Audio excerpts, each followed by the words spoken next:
Welcome to New Jersey Politics with Laura Jones. I am Laura Jones, and we are so glad to have you here. New Jersey residents are bracing for higher electric bills. The average bill is expected to rise from $22 to $28 per month, putting added pressure on so many household budgets that are already feeling a strain. State Senator Burzichelli is standing by to tell us about what lawmakers in Trenton are doing to investigate and hopefully mitigate the skyrocketing energy costs. First, though, the ongoing repairs to a sinkhole on Interstate 80 in Wharton have been a major disruption and serious concern for commuters. Here to discuss the latest on the situation is Assemblywoman Aura Dunn, a Republican representing the 25th Legislative District in the northern part of the state in Morris County. Assemblywoman, thank you for joining us.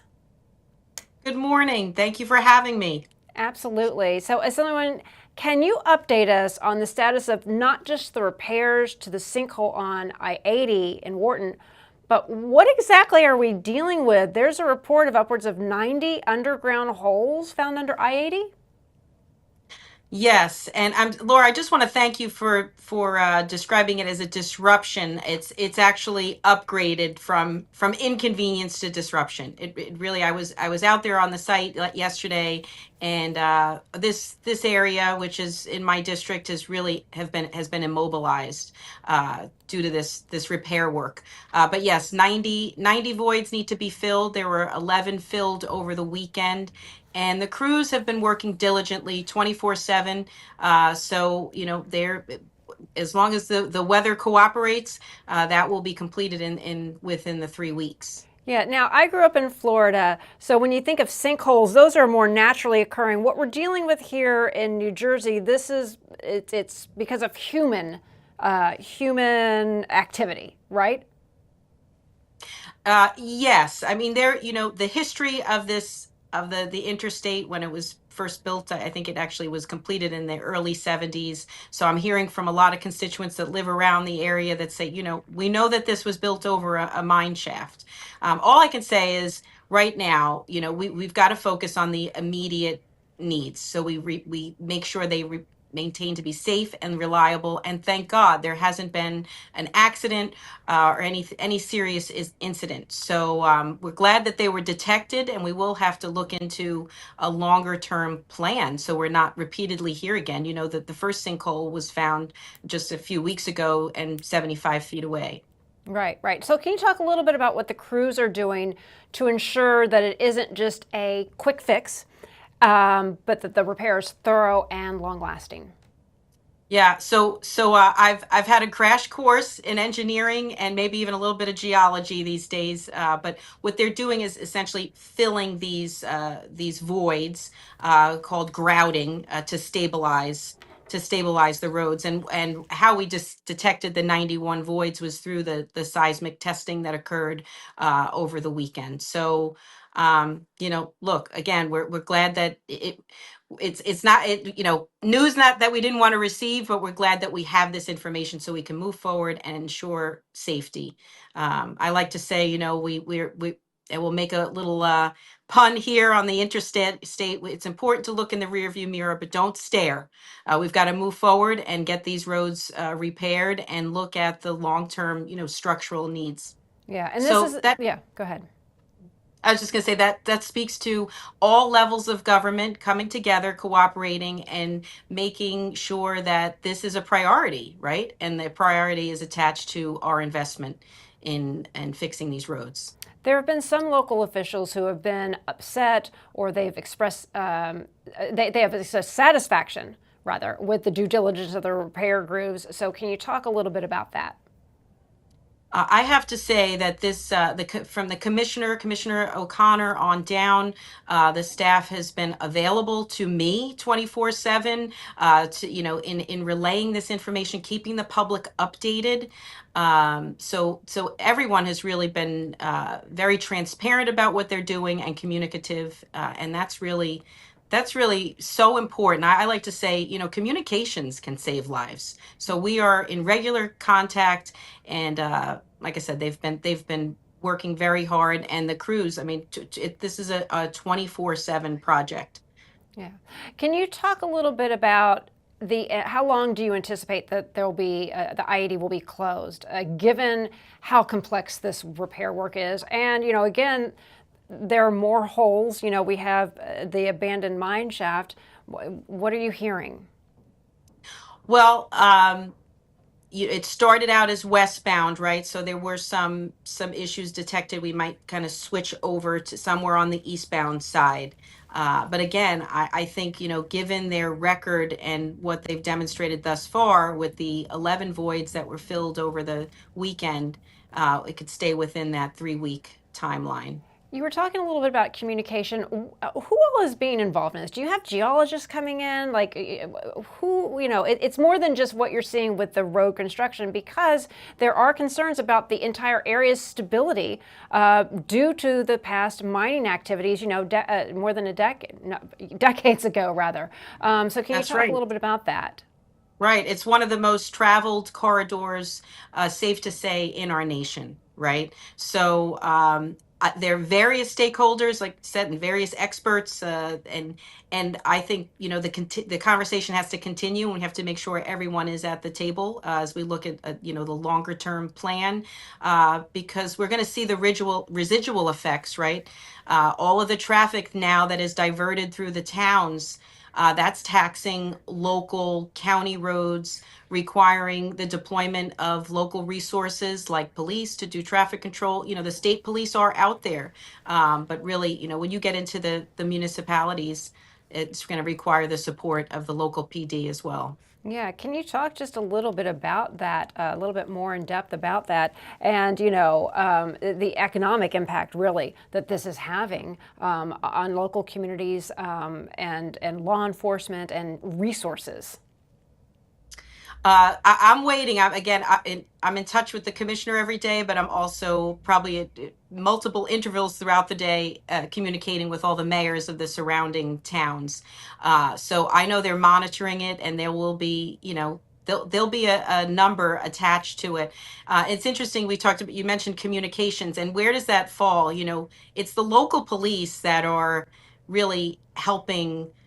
I want to say even deal with the frustration that commuters are experiencing, making sure that there's no incident. People are growing impatient, right? We know when people grow impatient, they try to take things into their own hands and maybe deal with their own, maybe create their own detour and those things. So they are keeping the peace right now. So I want to thank them here in this public forum for all the work that they're doing.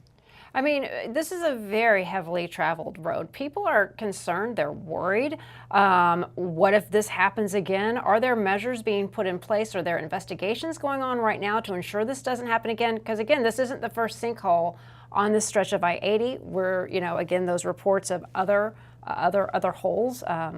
What's being done? Well, that is required, and I'm going to be calling for that to explore into that. Like I always say, you don't know where you're going unless you know what came before you. So really calling for an examination of that and addressing it. But right now, it's about getting people back up on the roads and keeping our economy going, because this is like I said, it's a major corridor for our nation. 159,000 travelers per day. Yeah, and you're the 25th legislative district that represented also by State Senator Anthony Bucco. Can you talk a little bit about what your office is hearing from the public, from those people who you represent? How often are you going out there? What type of information are you able to actually see for yourself and relay to people who are calling? Because it's a major disruption. Yes. What I saw, yesterday was most recent. I was out there, and it was actually during non-peak hours, but you wouldn't know that otherwise. So, Route 10 has really, really gotten the brunt of this, because that's the detour, and you just see cars and tractor trailers at a standstill.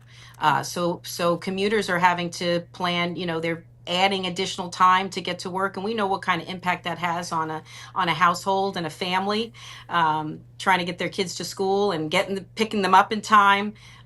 So it's really been I just want to thank the public for their patience, and they have been very appreciative of the constant communication, so they know what's happening.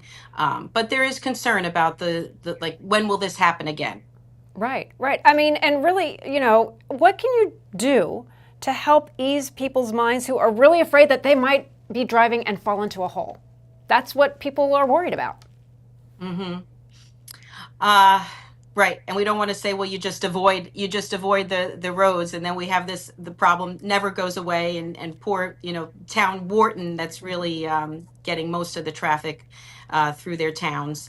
I just have to know that we are monitored, that there's folks, not just me, but my colleagues as well, and other public servants, that we are on top of this. We're going to continuously monitor it and make sure that it is a priority.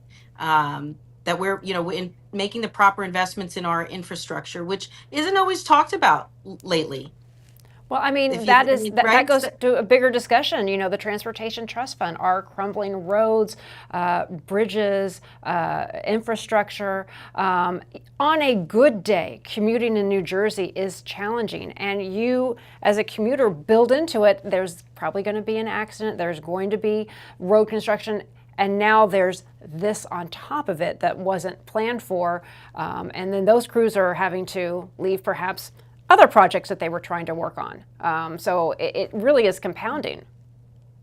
And we know, New Jersey does not have good standing nationwide into where we rate in our roads, the integrity of our roads, the reliability of them, even our bridges. So yeah, this has to be made a priority. And frankly, I don't think it really has. I mean, if we are listening to what's covered, and we have a gubernatorial race this year, and have folks talked about investing in infrastructure and making this a priority, and making sure that the federal government reimburses and provides their share in a timely manner as well. So I'm assured by the DOT that they're staying on top of that there's a whole process. But I'll be with them advocating for that as well. Yeah, and are you finding that do you feel that there's a partisan element to this? You're a Republican, a Democratic administration. Do you feel like because commuters are commuters, Republicans, Democrats, independents, what have you. When it comes That's to right. your job in Trenton, when it comes to your advocacy and working with the DOT and with other agencies, are you getting a tug of war, push and pull? Frankly, no.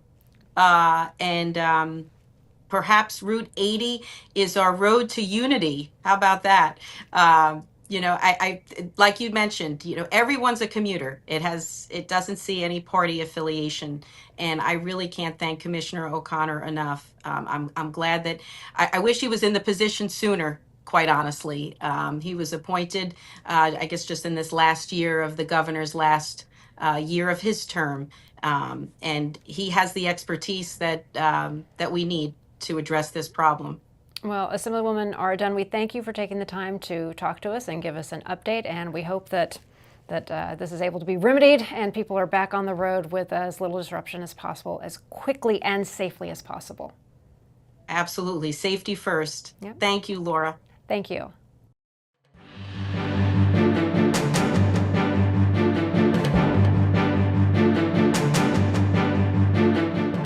With electric bills on the rise, State Senator John Burzichelli, a Democrat from the 3rd Legislative District in South Jersey, is taking action to address the issue. He's calling on the Board of Public Utilities, the BPU, for an investigation into the pricing models being used to set the rates. Senator, welcome. It's good to see you. It is good to see you, Laura. Happy to be on. Yeah. Well, there's a lot of reporting that our energy bills could go up as much to $22 to $26 a month. Can you tell us why and what the heck's going on? Well, first of all, there's a couple factors, electric bills reflect what people use, but the rates also play a very large part of it. And a big part of the rates is the cost to generate electricity and how those costs reach the consumer. So a number of us are asking the BPU to be aggressive and investigate our relationship with PJM, which is the regional grid. And by the way, they do a wonderful job moving electricity. They keep the lights on in the summer when it's very hot, but they're not doing so well in securing the best price for generated electricity. Because remember, we're in deregulated market, a little bit hybrid in spots. And for a number of years, this base auction for generation had served us well. It's not working at the moment. So the question is why? Part of it is obvious. Older generation plants have been retired. New generation has not come on. Most recently, we saw the president, as part of a campaign promise, put a stop to wind. That includes onshore and offshore. New Jersey was expecting in 3.5 to 4 years to have at least one wind farm operating. That would have been equal to a new nuclear plant. Right now, that's in jeopardy not to happen. When you take out those kind of pieces, eventually the people that are generating electricity are in a catbird seat and becomes a seller's market, and consumers are being asked to pay too much. Can you just backtrack a little bit so our viewers understand how the rates are set, how we go to auction, the company that you mentioned? Can you talk just a little bit about the process, how it is now and how it's changing, and how these auctions set the standards that set the rates that dictate our bills? Laura, I'm as confused by it as any other customer is. Right. I went from incandescent light bulbs to fluorescent light bulbs to LED light bulbs that were supposed to last a lifetime and don't last 6 months, and my electric bill is now the highest it's ever been. But some basic things here. Your electric bill is made up of a couple components. One is generation. Electricity has to be generated, and the second is delivery. Atlantic City Electric, which is the utility in my service area, and by the way, very good, very steady. They don't generate electricity, so they buy electricity from someone else, and then they send it to us, and they charge us accordingly. Well, there are auctions that take place 1 or 2 times a year. I'm not sure what the cycle is, where PJM helps coordinate and is part of getting these generators together and asking them to bid and tell us how much you're going to charge for electricity. It's supposed to be a competitive bid. So those people who are doing that now have got this marketplace skewed that they're able to demand a higher price than previous. Granted, everything's going up, but this has climbed at a rate that's just very pronounced. So you got a couple things going on. You have a loss of generation capacity because older plants like coal plants, older generation plants have been taken offline. New stuff hasn't come quick enough. We need a portfolio that's more robust, and there are problems getting onto the grid, like large-scale solar generation has trouble getting onto the grid through Atlantic City Electric's existing grid, which can't handle it. So you got all these pieces, and we're looking for an explanation from the legislative side, so maybe we can be helpful to break through this a little bit. But bottom line is, at the moment, there's not enough generation to make a competitive market that benefits the consumer. So it's, as you're mentioning, the cancellation of the wind energy plants. That's impacting the prices, as well as the coal burning plants that was retired at the Jersey Shore. That was wasn't it supposed to be replaced by a natural gas plant? That was supposed to be repurposed and retooled and become a natural gas plant. There was an outcry by those who didn't want the pipeline to be placed along the state highway that happened to go through the pinelands. And so that conversion never happened. And I don't want to be misleading about the wind stuff because I have a personal attachment to it. I've been around it since New Jersey made the decision to do that. That was still 3.5 years away. I just use that as an example that we have to have good planning. And that's one of the concerns here in our relationship with PJM. They're very good at managing the grid, but someone wasn't talking to our BPU, or our BPU wasn't talking to them to see what these projections would be on generation against demand. So this can't be a surprise to people that are operating the grid, meaning PJM, because they know what the future demands are projected to be, and they know what the generation capabilities are and where this comes from. Because remember, PJM, I think, could be made up of anywhere from 8 to 13 states. I always get that number confused. I believe it's so we 13. have a lot of partners. Yeah, we have a lot of partners in this. So, West Virginia would like to burn more coal. Western Pennsylvania was burning coal, maybe not so much now. We don't burn any coal. But the point is, it's got out of whack somewhere. And the electric bills that are high at the moment, and it's wintertime, wait till the stuff starts to hit in August. And there's going to be another auction, I think, this summer. So Pennsylvania sued PJM to put a cap on what they would be willing to pay as the auction base. New Jersey joined that suit. Governor Murphy's was aggressive in that, and there was some concessions made, but it doesn't appear, there certainly isn't enough for today because these prices are based on the previous auction. But the next auction, I still think that price is probably too high. Yeah, it's very complicated, a lot of layers, a lot of states working together. You've introduced the Senate Joint Resolution 154. What is it calling for? What would it do? Well, it's calling for the BPA the BPU rather, I'm sorry, to formally investigate PJM and how they're managing this process, and to see if there's something that can be done better. So, we've got to go step by step here. We have to peel back this onion. And again, it's all going to come down to, in the end, it's going to come down to the cost to generate electricity and how that's being either manipulated, how that's being managed. I mean, other people are calling we should look at our utilities. Is the president of PSEG being paid too much? That's a whole separate topic. Bottom line here is, in bulk, we need to have ample supply of electricity at a price that people can afford. And I don't want to alarm anybody. We're not running out of electricity to keep your lights on. You may run out of money to be able to pay to keep them on, but there's enough electricity to keep them on. But it's not being generated at a price point that fits in with average households through New Jersey. And I want to say, if you look at headlines, Delaware, Connecticut, same issue, same discussion. Everyone's being squeezed. Yeah. Have you identified any specific issues with PJM? And again, that's the regional pricing system, so the viewers can try to follow along as best as possible, that you believe specifically need to be investigated. Well, PJM is the regional. They are the operator of the grid that serves us. And as I said, they really do a wonderful job of that side of the equation.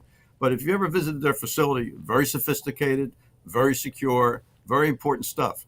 But it's almost as if they're too far out of the mainstream to understand what's going on the other side, on the dollars and cents side, particularly on generation, where they're asked to conduct these auctions to get the very best price. And the idea for having a large auction was putting states together and regions together so you have more muscle and get a better price in buying electricity being generated. Something's gone wrong here. And I suspect it's because the generation side has contracted and there's less competition, so it becomes a seller's market. And someone should have been, there should have been greater awareness brought to our BPU and these states in advance of this to tell us we had reached a tipping point and it was going to create these high prices. That didn't happen, or maybe it did and it didn't reach us. But I wasn't, it seemed it's more of a surprise than not. Yeah, so are these pricing models affecting the average New Jersey consumer more so than in other states? Again, these models, these management companies, 13 states, is it affecting New Jerseyans more when it comes to their monthly utility bills? From what I can glean in published reports, particularly Rhode Island, Connecticut, New Jersey, Delaware, all seem to be in the same discussion. A little less out of Pennsylvania. Can't tell you why, although Pennsylvania led the charge. Governor Shapiro led the charge to bring suit for PJM and how they're going to conduct this next auction. So I would say Pennsylvania's in the same boat, and that's really as far as the reach that I look at every day is publications out of those states. So we're not unique, and it's not good news. So is deregulation working at the moment? Is the auction model working at the moment? Clearly, something is broken, and it may be a little bit before it can get fixed. If it simply comes down to supply and demand, there's more demand than supply, and when that's the case, the person who's doing the supplying gets to name the price.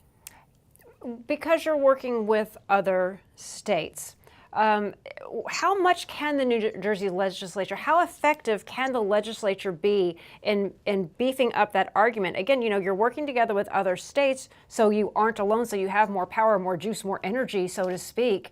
Not to play on words there, probably a bad pun. But what can the New Jersey legislature, how effective can they really be? Because you're saying, we already know this is winter, our prices are going to be higher, but watch out for summertime, this could get really bad.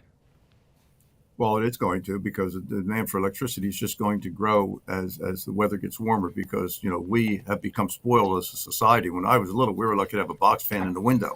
Now, air conditioning is expected to be in most, if not all, residents where feasible. So the demand of electricity is just going to continue to grow. As far as the legislature being effective, we don't set these prices, but we have a large voice. And New Jersey as a market is 9 million people. We're a big market. We're a big part of the PJM with respect to their base of marketplace. So we have something to say. Now, from a legal standpoint, and I'm not an attorney, I'm a lawmaker, and I'm a consumer. The president has declared a national energy emergency. I'm not sure what that means, other than the fact at the time of declaring that, he shuts down the potential for generation of wind, both on land in places like Texas and the Midwest, and offshore like in New Jersey.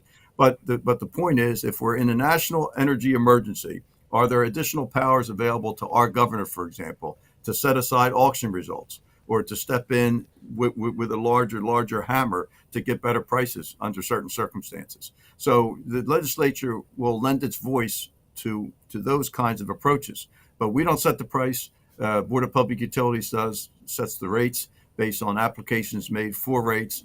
And that's where we'll get involved in our relationship with our BPU and offer direction and raise questions. The final question, are these increases inevitable? And how are your colleagues across the aisle, you're a Democrat, how are your colleagues across the aisle on the Republican side working with you to address this? Because everybody's got the bills to pay. Well, everyone has the bills to pay, and curiously, it certainly isn't a partisan issue, but I recently was successful in moving a bill through the Senate, which is called Energy Alert, which requires utility companies that have smart meters to let customers know by either text or email 10 days into the billing cycle and then 20 days into the billing cycle how their energy bill is doing for that month period. So you don't get at the end of the month simply sticker shock on the bill coming. You get notice 10 days in how you're doing. Maybe you can make some changes. Surprisingly, that did not draw bipartisan support. I don't know why. Well, Senator Burzichelli, we thank you for taking the time to talk to us today. We appreciate it. Laura, thank you very much. Always available. All right. And that's going to do it for today. I'm Laura Jones. Thank you so much for watching New Jersey Politics. We look forward to seeing you back here next time.